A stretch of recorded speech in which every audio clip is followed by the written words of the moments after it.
Hey, so I have just arrived for Transform Gov Talks, which is a monthly meetup that I help organize for new government people. And on my way here, I decided to listen to the Anchor Change podcast with Katie Harbath, which was all about, it was an interview with Jennifer Pahlka, who's one of my favorite people to listen to. And there's two key ideas that I took away from the podcast. The first is that Jen talked about this idea of sort of Maslow's hierarchy of needs, but for government, where at the top you have sort of the whatever the mission or the things that the government's trying to get done.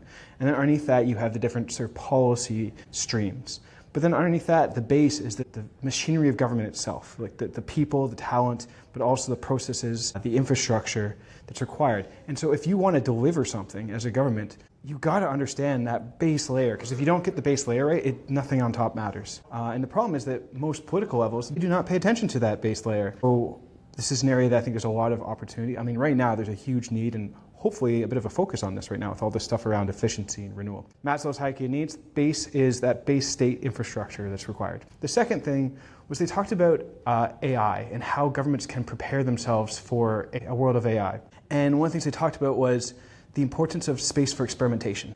It's a journey. To learn how to use AI in your work is a journey. You have to have a place to experiment and try things out in a safe sandbox. And the problem is that most government employees don't have safe sandboxes to play around. And even sometimes when they do, the media will get a hold of it and make it into a story, and it just scares everybody away from experimentation. So giving people sort of a space and a set of guidelines to help them experiment with how to use AI will really increase government's capacity to deal with AI. So two really interesting ideas, but I'm now off to Transform Gov Talks, and I will see you on the other side.